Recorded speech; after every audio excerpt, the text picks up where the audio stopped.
Your voice is sometimes much deeper than I remember, which is strange given I listen to it every week. I think you can probably hear my prepubescent voice when I get excited. I'll just suddenly go, ee!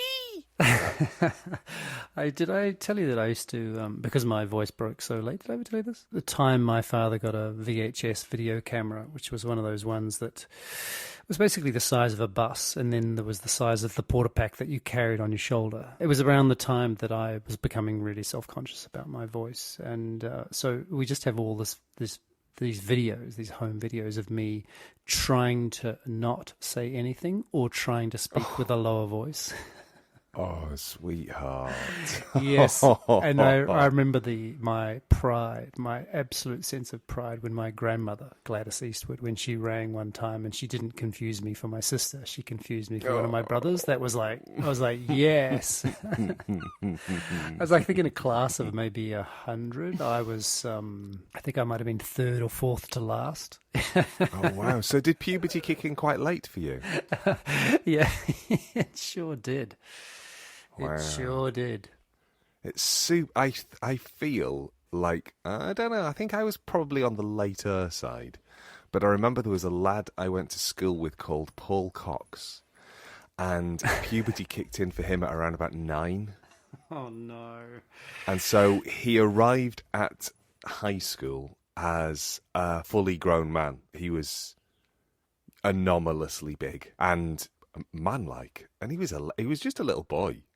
He was a tiny little boy, but he was just in this massive package. And the other thing is that he was my memory of him is that he was incredibly sweet and gentle. So the exterior didn't quite match the interior. So he didn't really fit his man's body. I remember liking Paul a lot.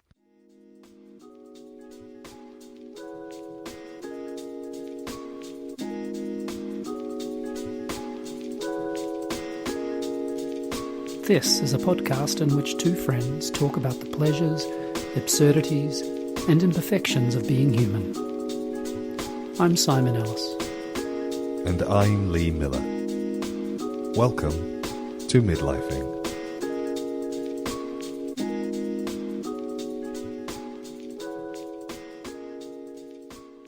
You sound very fidgety today. Do I sound fidgety? Yeah, you sound fidgety. Are you struggling to get yourself comfy? It hasn't been comfortable. I don't have a comfortable setup where I'm talking, and also the microphone is balanced on a little. Oh dear, here we go. What's the piece of furniture that sits on the side next to the bed? Bedside table. Bedside table, not the scadenza. Credenza, and as we discovered, that's episode 1. I think episode 2 is it? Credenza is a sideboard, which is different, right? Pretty different. Your side. You don't have a sideboard, do you? Well, I don't know what it is. It's a big, long, kind of oblong item. We do actually. We have one exactly the same as yours, but a different colour. Oh, you mean you have the IKEA PS cabinet? Exactly. Right, okay. Yeah, and that one is coming with us. Some of our things are not, right. But that one is coming with us when we move on Thursday. Are you back home for the move then? You must be, yeah, because you come home in the next couple of days, right? No, I come back the night before the move. Oh my gosh! In the world of world's best timings. Or worse timings, depending on you. Yeah, I think probably if I was Lil, I would probably prefer it if you came back the day after we had moved. So it was just done, and then you could bitch and moan about stuff, and I would just go, okay, I don't care that your favourite thing has been broken because you were in Italy, and that would be hypothetically in Italy. Let's just be clear. You were in a different place where we've already said that you're in the land of cheese, so everybody knows where you are. So I have a strange. I just noticed then that my bidet is a long way from the toilet. like an uncomfortably long way. Like I don't quite, I always think of them as next to each other. How many steps are we talking? 4 steps. Ooh, that's a long way to carry a dirty bottom. It's and like, what posture do you take in those 4 steps? Like, do you hunch over? Do you crab? Like, what's What have you decided upon? I sort of don't. It doesn't feel right to stand up fully erect, as it were. I just, it feels a little bit better to kind of just sort of hunch over and scuttle. It's not the world's best B-day. It's like a perfect storm of problems. And do you mind if I'm just going to drop in little tidbits of How to of thank you news? for correcting yourself and saying tidbit and not titbit. Yes. I think I was in my 30s when I learned that. While we're on the topic, it is tenterhooks, not tenderhooks. If anybody out there thinks it's tenderhooks, you are wrong. And it's also remuneration, not remuneration. Okay. And for all intents and purposes. Okay, you're going to drop some tidbits. Tidbits. So the other thing that happened to me this week is that I received my first ever tick. Ah, this is your first one, you sweetie pie. My first. I lost my tick virginity, it wasn't the most pleasant experience, I have to say. Okay. I was always a bit, I've been in a lot of places where I've had to check every night, where I've basically been, rolling in the grass and having to check, and have never had one. And I've always thought it's going to be hard to see them. But no, I was staggered at how, and this was a small one, at how big a small tick is. And was it nice and engorged by the time that you found it, or was it still on the way to inflating? It was not engorged at all. Right. But boy, did the little mother hang on. Yeah. And I have a tick removal card. Thank you, Lil. That was one of the best presents you've ever given me. And a tick removal card. It's basically the size of a credit card with 2 little kind of notches, one for big ticks, one for small ticks on either end, and you just push it alongside it, and it stresses them the least, because of course the more you stress them, the worse things are for you and it, of course.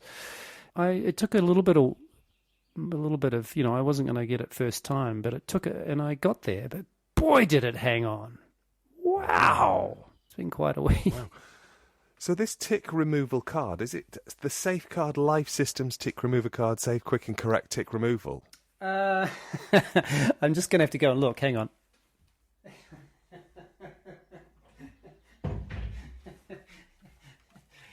Well, I'm just getting to the microphone. That's a coincidence. It is the Life Systems tick remover card for removing large or small ticks from any part of the body. Aha. Safe, quick and correct tick removal. You've got one, or did you just look online? No. I've just looked online because I was fascinated, because I use a pair of tweezers. And you twist? No, you don't twist.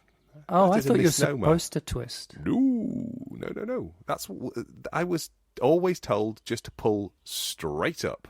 Ah, and it probably works better than this card. But anyway, I'm sure the card works absolutely great. But I removed a tick just last week, not from my own flesh. Ah, but from the flesh of a foreleg. Oh, do you have to check every night with Jeff? Nah, he's a white dog. Ticks are very, very obvious on him.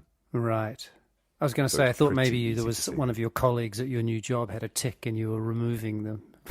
I mean, I work in the far southwest, but we don't work in fields. We still have some quite nice architect-designed buildings to hang around in. And so you don't do tick checks before lunch? We don't have to do no daily tick checks. I did spend some time in an orchard last week before last. It's very beautiful. And so, is it quite a have you done this a lot? Have you had lots of? I had a lot of bad dreams that night about ticks. Yeah. I have removed many a tick from the dogs and more than one tick from myself. Right. So you feel comfortable with them? Yeah, they don't freak me out too much. My shower is so bad here, as in dribble bad, and shower curtain that sticks to your bum bad, that I took my soap to the river the other day. and Oh, felt like a wilderness man as I stripped completely naked, exposed my unbelievably white bottom to the world, and washed in the river. It was freezing, but I did feel quite invigorated by that. And I was thinking of doing it again this morning, except we've got some sort of presentation thing today on a Saturday. Psh. could your presentation not be, come to the river, everybody, and watch me wash? Yes, I'm not sure. It really could be. Or I could make it interactive and they could wash me. Okay, we've just crossed a Rubicon now, ladies and gentlemen. A Rubicon. I was going with a river theme. Can I just return to B-Days? B-Days are king. No, they are good, aren't they? I am Not this one, but they are good. horrified that we just move bits of poo around our bottom with a bit of paper in the UK and we think that that's clean. It's just horrifying. I mean, I think I'd like to... I've never had a proper... oh, this is awkward. I've never really been instructed in how you're supposed to use a bidet. Like, it always feels a little bit like guesswork to me. Like, Right. But you know the principle is that you're trying to wash your body. yes, I know the basic principle. Yes. So I don't think there's a technique. It's whatever makes you happy. I need a Life Systems bidet. Bum washing card, yeah. Yes. Credit card size. Safe, quick, Yeah. and correct. I have a portable bidet. Have I told you this before? I think I might have done. I don't know. I think we've talked about a bidet for your mouth, which was some kind of thing for your teeth washing. Right. Well, on This is different. Amazon, on Amazon you can buy a little sort of plug for the top of a single-use water bottle. Yes. And it has a little slit in the side of it, and you fill the disposable water bottle up with water, obviously, and then you squeeze it, and the water shoots out of this little stopper up your bum. Couldn't you just cut a hole in the top of the plastic thing and it would work the same? No, because this has been sort of engineered Shaped. to have a very it's 3D printed. Probably is 3D printed, and it just gives a very direct stream, and it is very, very successful. And do you reuse the single-use plastic? Actually, a long time ago, I stopped using single-use plastics because I didn't have any in the house, and it seemed ridiculous going and buying a single-use plastic bottle in order to do this. I have a plastic water bottle that is reusable, that is pressed into service and is perfectly good for the job. It sits by the lavatory in the bathroom, and I use it every time I poop. This is a strange episode so far. I wonder if we are jumping the shark. I'm worried that we're jumping the shark here. But could that be in the show notes, that particular device, that 3D printed? I will find it and I will send you the link because it is... Because I don't know about listeners, but I want to get one of those. I've got to tell you, it's a boon for anybody who doesn't want to go to the stress and trouble of replumbing your bathroom but still wants to have cleanliness. Yes. I wouldn't encourage anyone to be replumbing their bathroom. Just as a concept. Listen to Midlifing. Here we could get some plumbing sponsorship. Maybe we could. Yeah, we'll go to Victoria Plum and they can tell us how to put a bidet in your bathroom. Mm-hmm. It was because when we got the flat in Lisbon, it came with not a bidet. It has just a hose, one of those hose pipe things that sits next to the toilet. Do you know the kind that I mean? Yes. Have you seen them? Yeah. Which is actually my preferred version of the bidet, so it doesn't take up as much floor space. It sure doesn't. Also, it's also easy to direct. Very easy to direct. It did take me a little while to work out that there was two different taps. One that delivers the water to your fundament, but also the one that allows the water to come into the pipe. And I had the spigot fully open. So for the first couple of times I was thinking, good Lord, this is a very aggressive piece of machinery. And I happened to mention it to my dad, and my dad just raised one eyebrow and went, you could always turn the tap down. It's like, Yeah, I actually haven't thought that through. Dad's great. That's a great. Your dad is a pragmatic man, though, isn't he? He is a pragmatic man. Yes, he is visiting Bob next week. Oh yes, you think I said mentioned that that, last yeah. week. You did. So how are you? I am good. I got up early. I didn't get up early. I got up at the same time I seem to get up in the summertime, which is around. Because you're by about yourself half today, past. so the days feel different when you're by yourself, don't they? Yeah, but I'm also yeah, absolutely. But this is pretty much the rhythm anyway. I get up pretty much around about 5:30 in the morning. I can't really sleep much later than that because of sunlight and just the fact that there's a dog going, why don't we go for a walk? Yeah, And so Sniffari. a sniffari. We went for a sniffari today. We went for quite a nice long walk. We were gone for about 3.5 miles. And we got caught in a rainstorm, which was fun up to a point, because I thought it was one of those quick showers, But and no, we hid it under a kept on tree. going. No, it just kept going. So I came home a little bit wet. But nothing could dim the fact that I saw my good friend, the seal, again. You've got a seal friend. Yeah, and Jeff and I, whenever we walk by the river, we see our seal friend. And does your seal friend have a name, or...?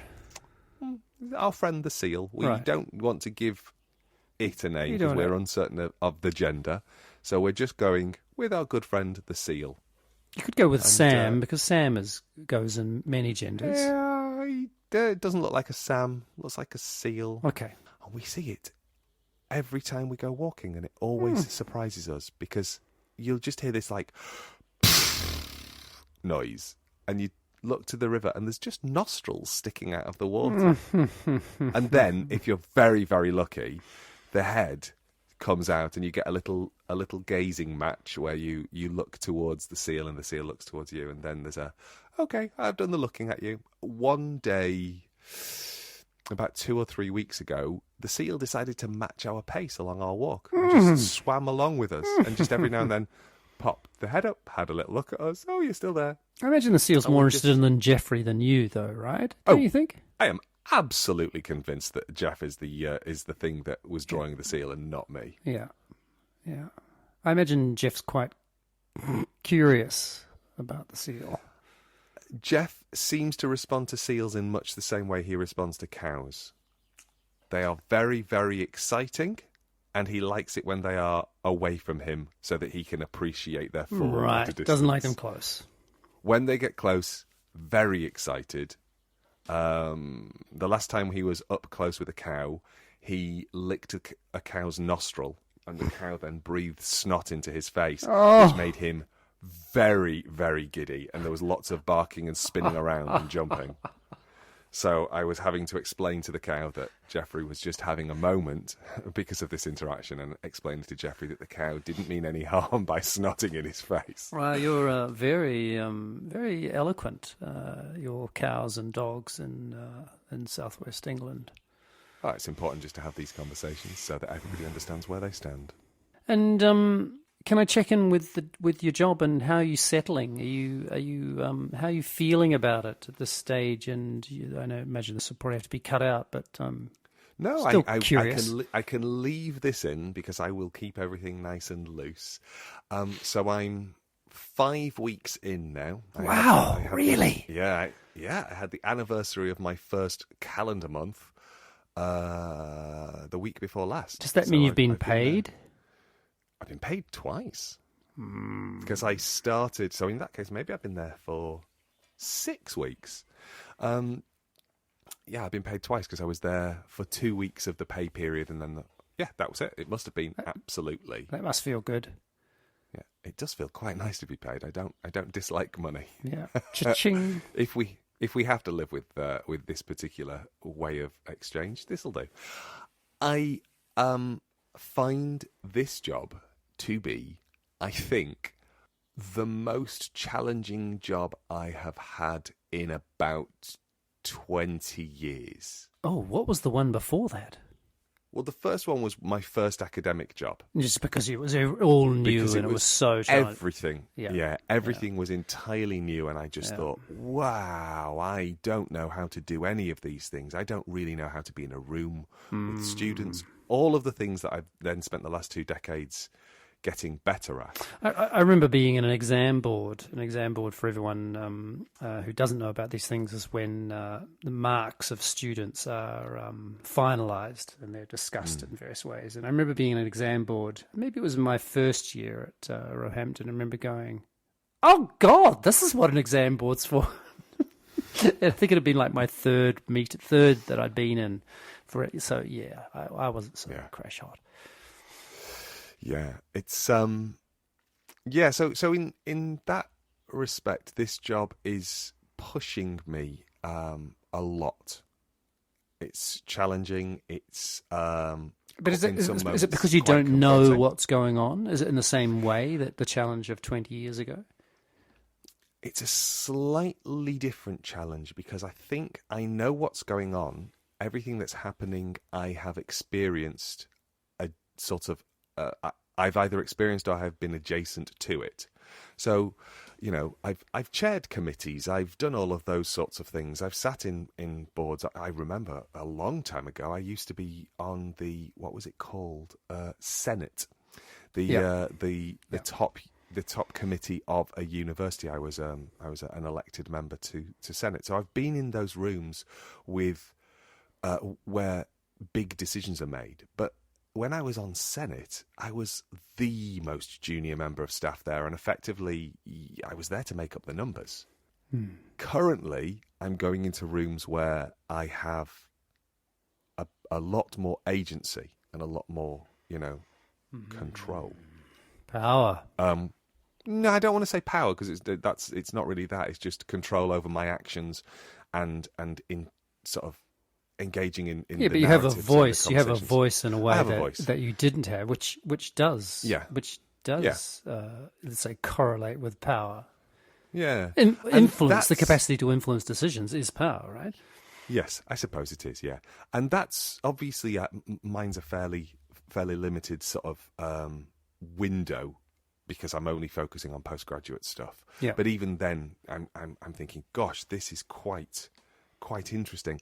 And then also, I've never really had, I've never had a budget to deal with in the same way that I have right now. In the sense that I'm the person, I've had budgets to manage, but I've been sort of at the end of the chain.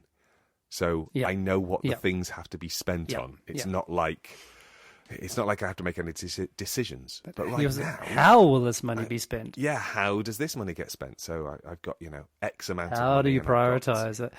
Yeah. Wow. So it's those sorts of things those are the bits that are challenging. It's endlessly fascinating and exhausting. Yeah, I can imagine it. Oh, it's great. It's really great. It's so great to hear. It's I'm so I know, just really super curious about that kind of the development of your understanding of an institution like the university. They're massive institutions, really, even the small ones, and the sort of ways in which, I guess, everyone who's in are you in senior management? Would you say that you're in senior management? I guess I am kind of knocking on senior management's door. You're senior management adjacent. Yeah, I'm not part of the vice chancellor's executive group, which is made up of the people who are, pro vice chancellors and those sorts of things. They're like Rishi Sunak and Priti Patel. Yeah, so exactly. I'm not part of the cabinet. Yeah, you're still but you're not a backbencher. But I'm not a backbencher. I'm probably a minister without portfolio. There you go.